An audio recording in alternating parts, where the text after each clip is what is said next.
Hello students. अब हमने last 3 video में काफ़ी कुछ सीख लिया था। बोर्ड के इंपॉर्टेंट टॉपिक सीख लिए थे, कॉलिगेटिव प्रॉपर्टीज़ के बारे में पढ़ लिया था। आज मैं अपनी 4th वीडियो लेके आया हूँ। इसके अंदर मैंने लास्ट क्लास में न्यूमेरिकल भी दिया था आपको। इस न्यूमेरिकल को सॉल्व करेंगे और आप चेक करेंगे किस किस के क्वेश्चंस के आंसर सही आए हैं। सोल्यूशन से पहले हम क्या करेंगे, अब सबसे इंपॉर्टेंट चीज़, चैनल को लाइक करेंगे, सब्सक्राइब करेंगे और शेयर करेंगे, है ना, क्योंकि बोर्ड्स सभी बच्चों के हैं तो सबका भला होना चाहिए। चलिए स्टार्ट करते हैं हम हमारे न्यूमेरिकल से। न्यूमेरिकल है the vapour pressure of pure benzene. तो बेंजीन को हम क्या मान लेंगे, जो बेंजीन है इसको मान लेंगे हम capital B. At a certain temperature is 0.850 bar. A non volatile solute non electrolyte solid weighing 0.5 gram. तो हम बेंजीन को बी ना मान के ए मानेंगे क्योंकि उसको डिसॉल्व किया है। और हमारा एक कोई सॉल्यूट है, नॉन वॉलेटाइल है, जो उड़ नहीं रहा है, ठीक है, जो वॉलेटाइल नहीं है, और नॉन इलेक्ट्रोलाइट जो ब्रेक नहीं हो रहा है कैटायन और एनायन में। उसका मास कितना दिया हुआ है हमको, 0.5 gram. When added to 39 gram of benzene, और मास ऑफ बेंजीन भी दिया हुआ है हमको कितना, 39 gram. The vapour pressure of the solution is 0.845 bar. What is the molar mass of the solid. तो हमें पता है डिप्रेशन इन वेपर प्रेशर का फॉर्मूला क्या होता था, pressure of solution pure vapour pressure of solvent minus pressure of solution upon P naught A equals to mass of solute upon molar mass of solute into molar mass of solvent into given mass of solvent. तो P naught A pure vapour pressure कितना है, 0.850। Solution का कितना है, 0.845 upon 0.850 equals to given mass कितना है solute का, 0.5 upon molar mass तो हमें निकालना ही है, कैलकुलेट करना है, इनटू मास ऑफ सॉल्वेंट कितना, बेंजीन है 39 ग्राम। बेंजीन का मोलर मास कितना होता है, 78। कैसे पता, बेंजीन का फॉर्मूला क्या होता है, C6H6। कार्बन का मास 12 होता है, 12 इंटू 6 72। हाइड्रोजन का कितना होता है, 1 इंटू 6 6 इक्वल्स टू 78 ग्राम। अब यहाँ सॉल्व करेंगे, इसको सॉल्व करने के लिए अब माइनस करेंगे, माइनस करके आएगा 0.005 अपॉन 0.850। पॉइंट यहाँ से उड़ा के नीचे 0 लगा देंगे, 10 2 1 5 कैंसल आउट हो जाएगा ये। तो जो मोलर मास होगा, 3 डेसिमल से 3 डेसिमल इसको काट देंगे, मोलर मास होगा हमारा 850 अपॉन 5 इक्वल्स टू 170 ग्राम। तो इस तरीके से हम इसको सॉल्व कर लेंगे। आई होप समझ आ गया होगा। नेक्स्ट चलते हैं, अब हमारा नया टॉपिक है आज का, qualitative property depression in freezing point. Depression का मतलब क्या होता है, गिरावट। और किस में गिरावट, फ्रीजिंग पॉइंट में गिरावट। फ्रीजिंग पॉइंट क्या होता है, वो टेम्परेचर जिसमें सॉलिड और लिक्विड दोनों का वेपर प्रेशर क्या हो जाता है, बराबर हो जाता है। तो कैसे डिक्रीज होता है, जैसे वाटर का फ्रीजिंग पॉइंट हमें पता है 0 डिग्री सेल्सियस है, 8th क्लास से हम पढ़ते आ रहे हैं। Freezing point of water, boiling point of water, melting point of water. Water के ऊपर क्यों करते हैं, क्योंकि वाटर एक कॉमन सब्सटेंस है जो हम अपने डेली लाइफ में देखते हैं, इसलिए उसको याद करना भी आसान होता है। तो अगर फ्रीजिंग पॉइंट ऑफ वाटर की बात करें तो वो होती है 0 डिग्री सेल्सियस। अब फ्रीजिंग पॉइंट किसी भी सॉल्वेंट का क्यों डिक्रीज हो जाता है, तो जैसे ही हम किसी सॉल्वेंट में नॉन वॉलेटाइल सॉल्यूट डालेंगे, ध्यान रखिएगा जो सॉल्यूट होना चाहिए वो कैसा होना चाहिए, नॉन वॉलेटाइल। शुगर, यूरिया, नमक, कॉपर सल्फेट, जिंक सल्फेट, ये सब। तो क्यों डिक्रीज हो जाता है, तो जब भी कोई सॉल्यूट ऐड किया जाता है सॉल्वेंट में तो जो वेपर प्रेशर है वो डिक्रीज कर जाता है।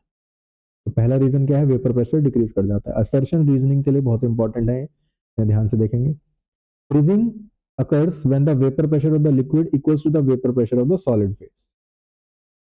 सेकंड पॉइंट ये है। अब जो वेपर प्रेशर है सोल्यूशन का वो लो हो चुका है, तो इसका मतलब जो फ्रीजिंग पॉइंट है वो भी लो टेम्परेचर ही होगा, डाउन हो जाएगा। इसीलिए अगर हम वाटर के अंदर नमक डाल देते हैं तो उसका फ्रीजिंग पॉइंट जो होगा वो लेस देन 0 डिग्री सेल्सियस होगा। नेक्स्ट, अब इसकी भी डेरिवेशन, जैसे हमने डेरिवेशन सीखी थी एलिवेशन इन बॉइलिंग पॉइंट की सिमिलर एलिवेशन जैसी ही इसकी भी डेरिवेशन है डिप्रेशन और फ्रीजिंग पॉइंट की। अब यहाँ पे वहां पे था के बी, यहाँ है के एफ। के F enthalpy of fusion, 11th में पढ़ा हमने एंथैल्पी ऑफ फ्यूजन। अब एक मोल सब्सटेंस को फ्रीज कर देते हैं, उसको एंथैल्पी ऑफ फ्यूजन कहते हैं। तो K F into R into pure solvent का फ्रीजिंग पॉइंट का square upon enthalpy of fusion, जहां पे आर होता है गैस कांस्टेंट और टी एफ होता है प्योर सॉल्वेंट का फ्रीजिंग पॉइंट। अब अगर हम इसको ग्राफिकल मेथड से देखें तो ये हमारा एक फ्रोजन सॉल्वेंट है। एक हमारा सॉल्वेंट था इस टेम्परेचर पे, उसका जब हमने टेम्परेचर लो करना स्टार्ट किया तो वो इस टेम्परेचर पे जाके फ्रीज हो गया, लिक्विड सॉल्वेंट। जब उसके अंदर हमने कोई सोल्यूट डाला तो जो उसका वेपर प्रेशर था वो क्या हो गया, डिक्रीज हो गया। अब जब इसको हमने फ्रीज किया तो वो इस टेम्परेचर पे जाके फ्रीज हो गया। दोबारा समझते हैं इस चीज को। तो ग्राफिकल मेथड से हम सीखने जा रहे हैं। तो ये हमारा एक सॉल्वेंट है, लिक्विड सॉल्वेंट, जैसे वाटर मान लेते हैं, और यहाँ पे ये वो टेम्परेचर है या वो सिचुएशन है जहाँ पे सॉल्वेंट फ्रीज हो जाता है। तो इस टेम्परेचर पे जब हमने रूम टेम्परेचर मान लीजिए ये है, तो जो लिक्विड है सॉल्वेंट वो फ्रीज नहीं हुआ है। अब क्या करना पड़ेगा, फ्रीज करने के लिए उसका टेम्परेचर गिराना पड़ेगा। टेम्परेचर कम करेंगे तो वेपर प्रेशर कम होता जाएगा, कम होता जाएगा, कम होता जाएगा, और इस टेम्परेचर पे जैसे ही वो आएगा तो ये टेम्परेचर हो जाता है हमारा प्योर सॉल्वेंट का फ्रीजिंग पॉइंट। अब हमें पता ही है कि जब हम किसी सॉल्वेंट में नॉन वोलेटाइल सॉल्यूट डालते हैं तो उसका वेपर प्रेशर डिक्रीज हो जाता है। तो नया सोल्यूशन का वेपर प्रेशर इतना है, तो इसको भी फ्रीज करना है तो क्या होगा, ये भी धीरे धीरे धीरे धीरे इसको टेम्परेचर कम करके सॉल्वेंट के उसमें फ्रीज कर देंगे। तो ये जो टेम्परेचर है जिस पे जाके ये सोल्यूशन फ्रीज हुआ है, ये है सोल्यूशन का फ्रीजिंग पॉइंट। तो जो डेल्टा टी एफ है वो कितना हो गया हमारा, टी नॉट एफ, मतलब सॉल्वेंट के फ्रीजिंग पॉइंट में से सोल्यूट का फ्रीजिंग पॉइंट माइनस कर देंगे। हमेशा ध्यान रखिएगा कि डेल्टा टी एफ और डेल्टा टी बी पॉजिटिव ही आने चाहिए। तो आंसर चेक करने के लिए छोटी सी ट्रिक काफी है। अब न्यूमेरिकल करते हैं। 45 gram of ethylene glycol is mixed with 600 gram of water. तो डब्ल्यू ए वाटर का मास कितना दे दिया हमको, 600 ग्राम। मास ऑफ सोल्यूट दे दिया हमको कितना, 45 ग्राम। अब जो मोलर मास होता है वाटर का सबको पता है 18 होता है। इथाइलिन ग्लाइकॉल का मोलर मास हम निकाल लेंगे, फॉर्मूला दिया हुआ है ये रहा। C2H6O2 कार्बन का 12 होता है, 12 2 24 प्लस 6 30, 30 प्लस 32 62 ग्राम हो जाएगा। कह रहा calculate the freezing point depression second freezing point of the solution. तो डेल्टा टी एफ पूछ रहा है हमसे, फॉर्मूला होता है के एफ इंटू मोलैलिटी। के एफ नहीं गिवन है, वाटर का के एफ 1.86 इंटू मोलैलिटी।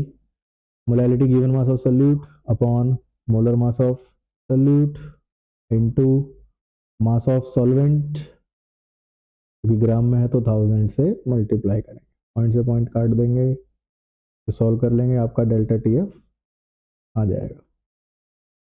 तो हमारा ए पार्ट है कि फ्रीजिंग पॉइंट डिप्रेशन निकालना है, डेल्टा टी एफ निकालना है। हमको निकालना है फ्रीजिंग पॉइंट ऑफ सोल्यूशन, मतलब टी एफ भी निकालना है। तो अभी हमने पिछले टॉपिक में पढ़ा है कि डेल्टा टी एफ क्या होता है, T naught F minus T F. तो डेल्टा टी एफ तो हमने यहाँ से कैलकुलेट कर लिया, इसकी वैल्यू उठा के यहाँ डाल देंगे। टी नॉट एफ में पता ही वाटर का कितना होता है 0 डिग्री, तो टी एफ कितना हो जाएगा, T naught F minus delta T F. तो इसे सॉल्व करेंगे, आंसर नेक्स्ट क्लास में डिस्कस करेंगे। नेक्स्ट ये होमवर्क है आपका, 1 ग्राम नॉन इलेक्ट्रोलाइट, तो गिवन मास दे दिया है आपको सोल्यूट का, dissolved in 50 gram of solvent, W A भी दे दिया है आपको, और lowered the freezing point delta T F दे दिया है। The freezing point depression constant K F भी गिवन है, आपको मोलर मास निकालना है। सेम तो डेल्टा टी एफ का फॉर्मूला लगा देंगे, K F into W B upon M B into W A into 1000। Delta T F given है, के एफ गिवन है, डब्ल्यू बी गिवन है, मोलर मास कैलकुलेट करना है, डब्ल्यू ए भी given है। तो वैल्यूज को सब्स्टिट्यूट करके इसको सॉल्व करेंगे। Homework. Next Raoult's law. Raoult's law क्या कहती है हमसे, राउल्स लॉ कहती है कि जो वेपर प्रेशर होता है सोल्यूशन का वो प्रोपोर्शनल होता है मोल फ्रैक्शन ऑफ इस कंपोनेंट। जैसे मान लीजिए हमने क्या किया, एक बीकर लिया, उसके अंदर हमने कोई सॉल्वेंट डाला ए, सॉल्वेंट डाला ए, तो इसका कुछ ना कुछ मास डाला होगा, गिवन मास होगा इसका एक्स, फिर मोलर मास होगा इसका वाई। तो जो मोल्स हो जाएंगे हमारे ए के वो क्या हो जाएंगे, एक्स अपॉन वाई। सिमिलरली इसके अंदर हम एक दूसरा कंपाउंड डालते हैं, सॉल्यूट, वो भी वॉलेटाइल ही होना चाहिए। दोनों सॉल्वेंट वॉलेटाइल, सॉल्वेंट और सॉल्यूट दोनों ही वॉलेटाइल होने चाहिए। तो उसके अंदर हमने सॉल्यूट डाल दिया WB, उसका कुछ ना कुछ मास होगा A, और कुछ ना कुछ उसका मोलर मास भी होगा B। तो मोल फ्रैक्शन जो हो जाएंगे A/B, सॉरी मोल फ्रैक्शन नहीं, मोल्स। तो सेम जो सोल्यूशन बना है इसके अंदर मोल फ्रैक्शन होंगे सॉल्वेंट के भी और मोल फ्रैक्शन होंगे सॉल्यूट के भी। तो राउल्ट्स लॉ ये कहती है कि जो टोटल प्रेशर होगा इस सोल्यूशन का वो बराबर होगा सॉल्वेंट और सोल्यूशन के पार्शियल प्रेशर के, और जो पार्शियल प्रेशर होगा PA वो बराबर होगा हमारा P0A XA, और जो PB होगा वो बराबर होगा P0B XB। तो दोनों को जब ऐड कर देंगे तो हमारे पास फॉर्मूला आ जाएगा कि जो टोटल प्रेशर है सोल्यूशन का वो बराबर होता है सॉल्यूट प्लस सॉल्वेंट। तो ideal solution same Raoult's law के बेसिस पे दो तरह के सोल्यूशन होता है। आइडियल सोल्यूशन जो राउल्ट्स लॉ को फॉलो करते हैं और उसमें कोई भी एंथैल्पी चेंज नहीं होती, मतलब डेल्टा H और डेल्टा V जीरो होता है उसमें। नॉन आइडियल सोल्यूशन जो राउल्ट्स लॉ को फॉलो नहीं करते, दो तरीके के होते हैं, जो राउल्ट्स लॉ से पॉजिटिव डेविएशन दिखाते हैं और जो राउल्ट्स लॉ से नेगेटिव डेविएशन दिखाते हैं। पॉजिटिव डेविएशन वाला एग्जांपल हो गया एथेनॉल और एसीटोन, इसमें जो टोटल सोल्यूशन का जो प्रेशर होगा वो ग्रेटर होगा। नेगेटिव क्लोरोफॉर्म और acetone. Next Dalton's law of partial pressure, same.